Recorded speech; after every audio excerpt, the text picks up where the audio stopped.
Pastor ഇപ്പൊ പറഞ്ഞത് നമ്മൾ കൊടുത്തതിനെ കുറിച്ച് നമ്മൾ ഒരിക്കലും റിഗ്രറ്റ് ചെയ്യേണ്ട കാര്യമില്ല, വിഷമിക്കേണ്ട കാര്യമില്ല.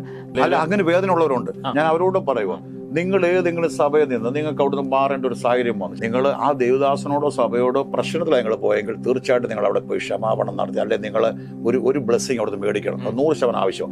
നിങ്ങൾ കൊടുത്ത് നിങ്ങൾ വ്യാകുലപ്പെടേണ്ട. ആ ദേവദാസനല്ല നിങ്ങൾക്ക് മടക്കി തരുന്നത്, ആ സഭയല്ല.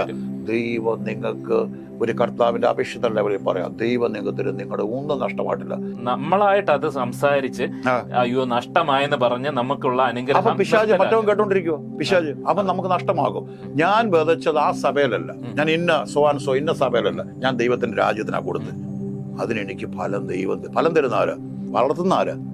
ദൈവം ചെയ്യുന്നു. ഈ കല്ലിൽ നിന്ന് മക്കളെ ഉളവാക്കാൻ അബ്രഹാമിനെ കഴിയത്തില്ല, ദൈവത്തിന് കഴിയും. കൊരിന്ത്യർ പറഞ്ഞു, നിങ്ങൾ വധിക്കുന്ന ഗോതമ്പിന്റെ വെല്ലോ മണിയ ദൈവമാണ് ശരീരം കൊടുക്കുന്നത്. അതുകൊണ്ട് സഭയിൽ ദശാംശമുണ്ട്, സ്തോത്രകാഴ്ചയുണ്ട്, വിത്തുകളുണ്ട്, ഡൊണേഷൻ ഉണ്ട്.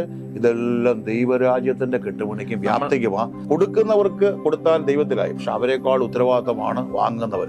അവരതിൽ വിശ്വസ്തരായിരിക്കും. അത് ദൈവം നോക്കും. വിശ്വസ്തരല്ലെങ്കിൽ ദൈവം അവരെ കൈകാര്യം ചെയ്യും. അപ്പം ഈ കോൺട്രിബ്യൂട്ട് ചെയ്യുന്ന ഒരാളെന്ന നിലയിൽ നമുക്ക് ചെയ്യാനുള്ള, ഞാൻ എന്റെ ആത്മീയ കാഴ്ചപ്പാടുകളെ ഉണർത്തുക ദൈവവചനത്തിലൂടെ.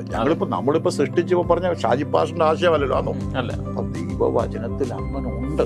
പൗലോസ് ലേഖനങ്ങളിൽ പഠിപ്പിക്കുന്നു, ലേഖനങ്ങളിലുണ്ടല്ലോ, യേശു പറയുന്നുണ്ടല്ലോ സുവിശേഷത്തിൽ. പക്ഷെ അതിന് പേര് നിങ്ങൾ എന്തുകൊണ്ടും മാറ്റിക്കും.